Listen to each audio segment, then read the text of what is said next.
प्यारे बच्चों, आज हम और आप गणना, संस्कृत भाषा में गणना का अपनी जगह पर बड़ा महत्व है।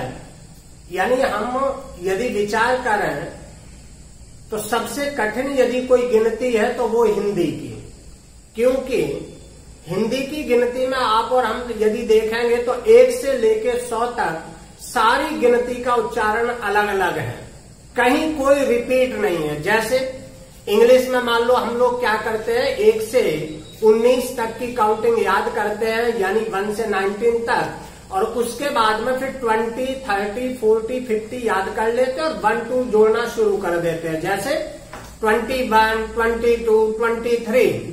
तो हम लोगों को इंग्लिश की हिंदी की अपेक्षा काफी सरल लगती है, परंतु यदि विचार करें तो हिंदी और इंग्लिश इन दोनों से ही बहुत सरल है संस्कृत की गणना। यानी संस्कृत की गणना में केवल हमें 1 से 9 तक सीखनी है, इंग्लिश में फिर भी 1 से 19 तक सीखनी होती है, परंतु संस्कृत की गिनती में केवल 1 से 9।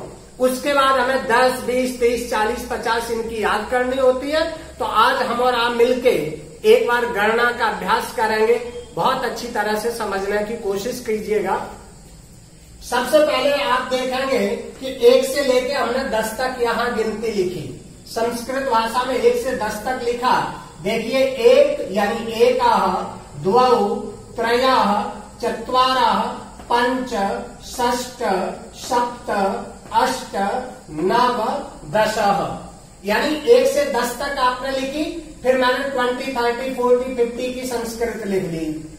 20 यानी विंशतिः, त्रिंशत्, चत्वारिंशत्, पंचाशत्, षष्टिः, सप्ततिः, अशीतिः, नवतिः, शतम्। यानी ये 100 तक अपनी काउंटिंग हो गई। अब एक बात का ध्यान रखेंगे, मैंने इधर आपको समझाने की कोशिश की हुई है। जैसे आप इंग्लिश में इसको बोलते हैं 21, यानी इंग्लिश की काउंटिंग क्या कहती है, पहले 20 फिर 1। हमें संस्कृत की काउंटिंग में इसका ठीक उल्टा कर देना है। यानी आप इंग्लिश में यदि पहले 20 का उच्चारण करते हैं फिर 1 का करते हैं, संस्कृत में पहले 1 का कर दीजिए फिर 20 का कर दीजिए। इतना सरल। यानी सबसे पहले आपने इंग्लिश में क्या बोला, 20 और फिर 1। संस्कृत हमें कहती है पहले 1 की संस्कृत। अब 1 को यहां से आप देखिए, 1 को क्या लिखा, एकाः। तो हमने 1 की संस्कृत लिखी एकाः। इसके बाद ये क्या है, 20। तो 20 की संस्कृत यहाँ देखिए, 20 की संस्कृत है विंशतिः। बहुत सारे भैया विंशति को विशंति बोल देते हैं, ये विशंति नहीं है, विंशतिः। तो इस बात का ध्यान रखेंगे, 21 में पहले 1 की संस्कृत, उसके बाद 20 की। आगे मैंने 33 लिखा, तो 33 में भी यही ध्यान रखना है, क्या, सबसे पहले 3 की संस्कृत बनाइए। तो 3 की संस्कृत यहां से देखिए क्या है, त्रयः, और उसके बाद क्या है, 30। तो 30 की संस्कृत यहां से उठाइए, 30 की संस्कृत क्या है, त्रिंशत्, यानी त्रयः त्रिंशत्। आपको विशेष ध्यान ये रखना है, जब इंग्लिश में आप 33 बोलते हो तो जब 3 की पहले बनाएंगे तो ये 3 नहीं है, 3 की बनाने के बाद ये ध्यान रखना विशेष कि ये 30 है। तो जब 3 की बनाई त्रयः तो 30 की बना दी त्रिंशत्। आगे देखिए एक है 55। तो 55 में वही ध्यान रखना सारी गणनाओं में, यानी 5 की पहले 50 की बाद में। तो 5 की संस्कृत हमने क्या लिखी, पंच, और 50 की क्या लिखी, 50 की यहां से देखिए 50, यानी पंच 50। आगे मैंने एक काउंटिंग लिखी है 78।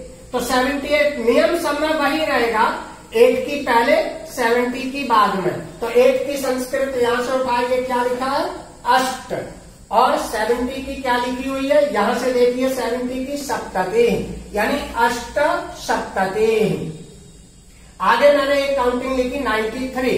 तो 93 में आप लोग क्या ध्यान रखेंगे, पहले 3 फिर 90।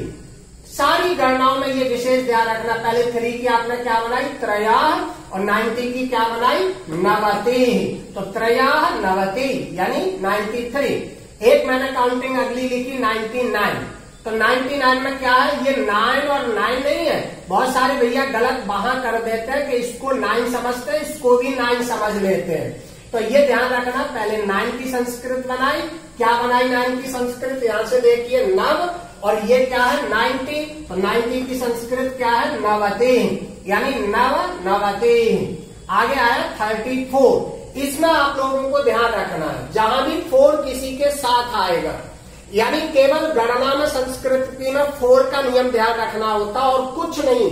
केवल आप क्या देखेंगे, यदि 4 अकेला आता है, जैसे मान लो मेरा रोल नंबर 4 है तो चत्वारा, यानी केवल 4 आएगा तो चत्वारा बोलेंगे।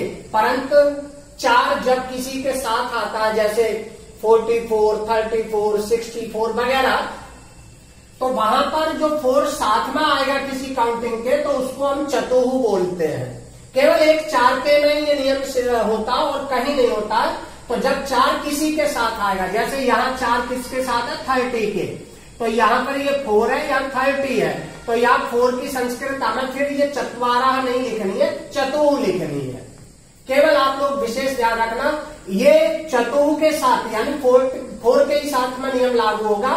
तो ये 34 में 4 को हमने चतुहु लिखा, 30 को हमने त्रिंशत लिखा। ऐसे ही एक और देख लीजिए, मैंने लिखा 64, तो 64 में भी क्या ध्यान रखेंगे? 4 की संस्कृत क्या लेंगे? यहाँ से चतुहु, चत्वारा नहीं लेंगे। और 60 की क्या लेंगे? यहाँ से देख लीजिए षष्ठी, तो चतुः षष्ठी। ऐसा आप अभ्यास कीजिए। यदि गणना का बहुत अच्छा अभ्यास कर लिया तो इससे ही अगला चैप्टर मिलता जुलता है संस्कृत भाषा में समय का देखना। तो हम लोग आगे संस्कृत में समय का अभ्यास करेंगे। धन्यवाद।